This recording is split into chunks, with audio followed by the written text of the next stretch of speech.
Oi, gente! Hoje eu vim inspirar vocês. Sim, eu quero começar a semana com a energia lá em cima e eu tenho certeza que você não sairá o mesmo depois de assistir esse vídeo. Então, bora lá!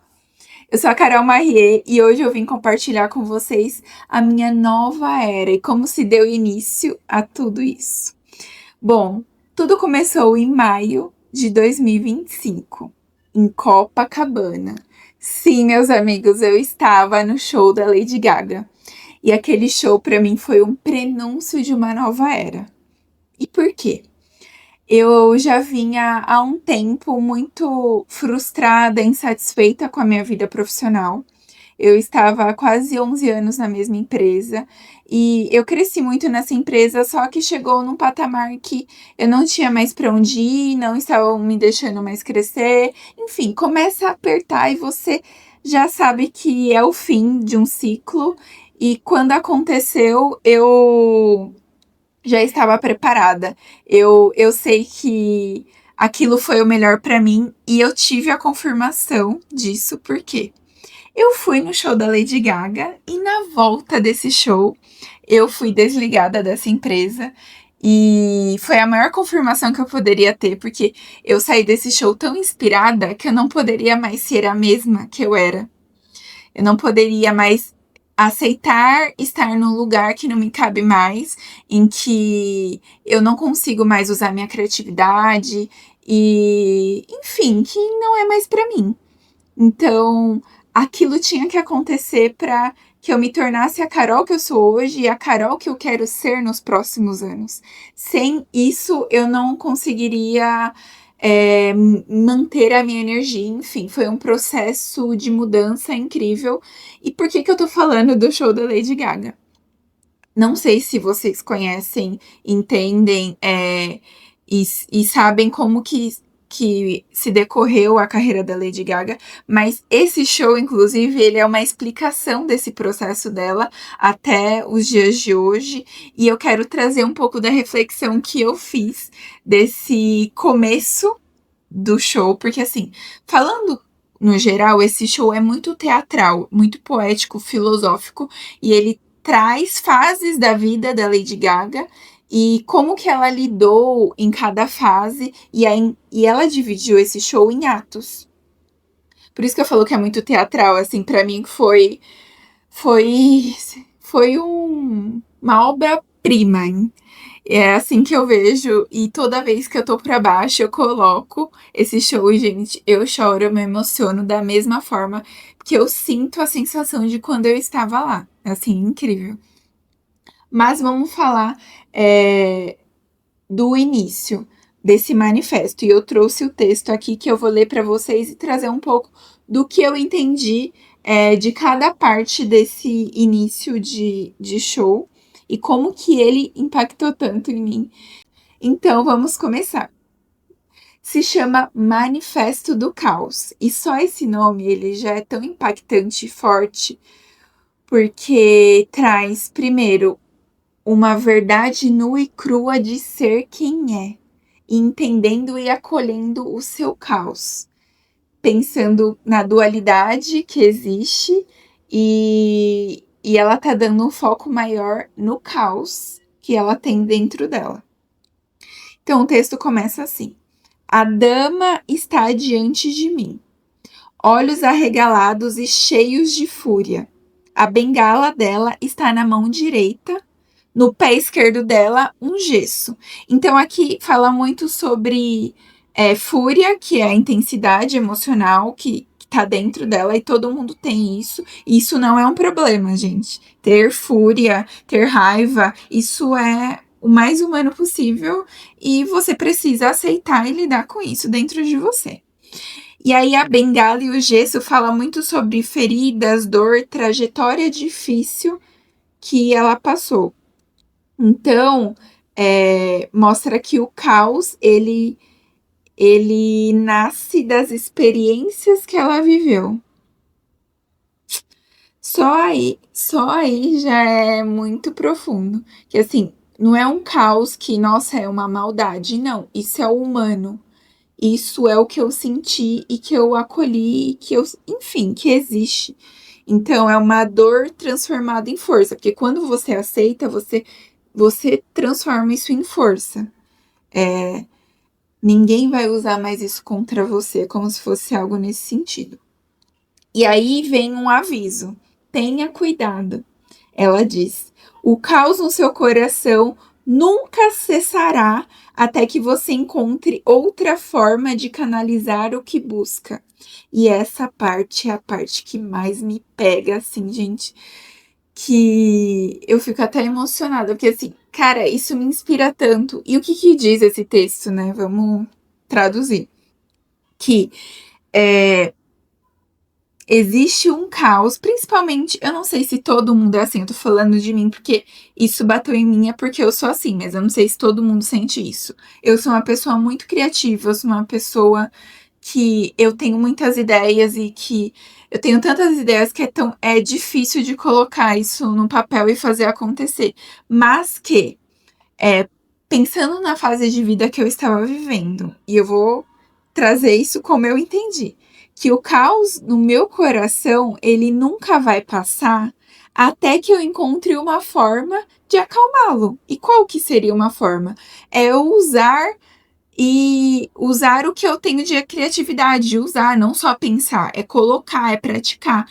E eu estar aqui hoje gravando vídeo para vocês, eu ter começado meu podcast depois que eu saí desse emprego, inclusive, foi uma forma de canalizar o que eu tenho dentro de mim, de botar para fora, entendeu? E que de alguma forma, depois que eu comecei a fazer isso, o caos que tá dentro de mim, ele tá sendo mais controlado, ele tá se acalmando, ele ainda existe, mas eu consegui encontrar um equilíbrio. E isso para mim é uma bússola. Se tem alguma coisa que bate muito forte no meu coração, é porque eu preciso seguir esse caminho.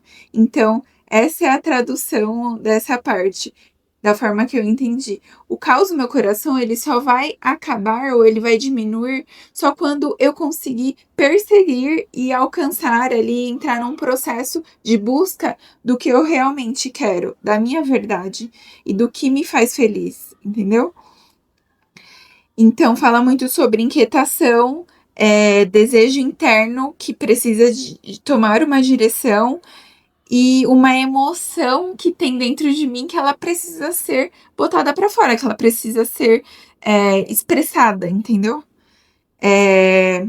Se você não transforma em algo criativo ou produtivo, isso vira angústia dentro de você. E é isso. Então, o caos, ele é um direcionamento, ele é uma bússola, entendeu? Nesse sentido. Se você tá angustiado, se você tá triste, se você tá frustrado, é porque você não tá seguindo, você não tá perseguindo o que você deveria. Então, é um sinal. Tudo é um sinal. Então, vamos para a próxima parte. O tom dela o tom dela é assombroso.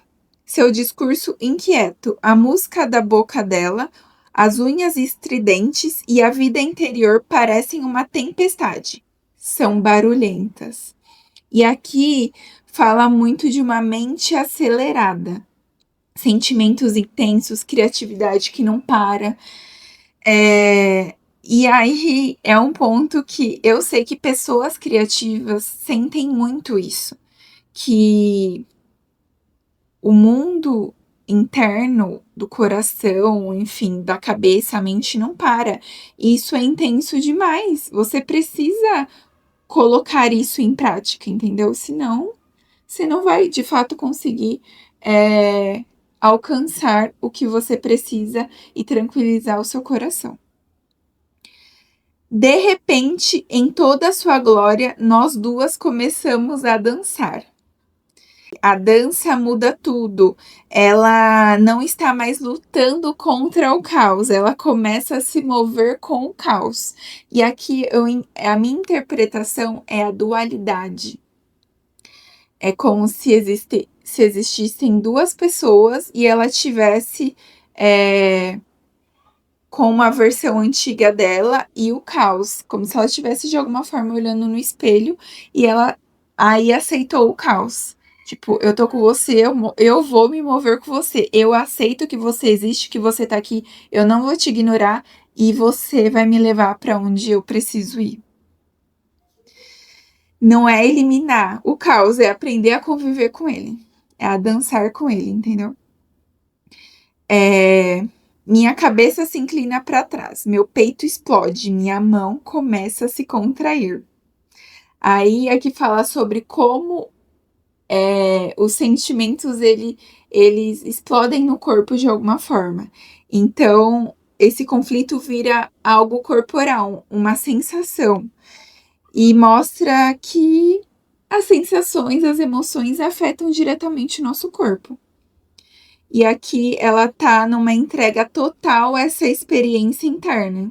Então ela tá dançando com o caos e bora lá, entendeu? Não conhecer paz é o grande pesadelo para todos nós. Acordar e se sentir inquieto em uma casa que não possui paredes. Aqui é uma sensação de não ter um abrigo interno. Você tem uma ansiedade, uma inquietação, uma sensação de não pertencer a nenhum lugar. Você pode ter uma casa, mas você não sente que essa casa é sua, ou você não se sente bem dentro da sua própria pele porque você não está em busca do que você quer. Então, essa casa sem paredes, essa falta de segurança emocional em si mesma, que você perdeu de alguma forma. Então, devo cantar e construir as paredes para abrigar meu próprio espaço, e meu próprio som fará surgir a fortaleza de um lar apagado. Aqui é uma parte muito poética, né? Fala sobre como a arte vira proteção. Ela canta e isso organiza o seu mundo interno. É como se criar, cantar, enfim, escrever uma música, cantar essa música, constrói uma segurança emocional. Então a música vira a casa dela. Então a arte salva ela do próprio caos. E ela e eu encontraremos uma maneira de viver como gêmeas em duelo. E aqui fala muito sobre essa dualidade que eu comentei. O controle versus a emoção. Essas duas versões dela começam a coexistir de forma equilibrada. A razão, o instinto, essa persona e a essência dela. E elas não se separam, elas coexistem e elas estão bem com isso. Mas eu saberei se no final a dama do caos vencer. E aqui não é uma derrota. Por exemplo, se o caos vencer, isso não é uma derrota. O que isso significa? Que você aceitou essa intensidade, que você aceitou o caos, que você deixa a sua parte autêntica viver. Deixa essa parte respirar, ela tá pedindo espaço, entendeu? Que você entende que o caos faz parte de você, da sua identidade, do que você é mais profundamente possível. E que se o caos vencer, por exemplo, se talvez o caos vencer, essa é uma alegria. É como se você deixasse a sua parte verdadeira finalmente sair, se expressar e ter uma oportunidade de ser, de existir. Então, é isso, gente. Pensa um pouquinho sobre tudo isso. Eu quero ainda trazer um pouco do conteúdo desse show, porque ele é incrível. E se eu estou aqui hoje gravando esse vídeo para vocês é porque eu deixei o meu caos coexistir e eu tô botando pra fora algo que eu tenho dentro de mim e isso tá me acalmando de alguma forma e eu tenho certeza que isso tá me levando pra algum lugar e algum lugar muito bom. É isso. Se você gostou, se você ficou até o final desse vídeo, curte, comenta, compartilha com quem você acha que vai gostar. Se inscreve no canal e até a próxima. Um beijo.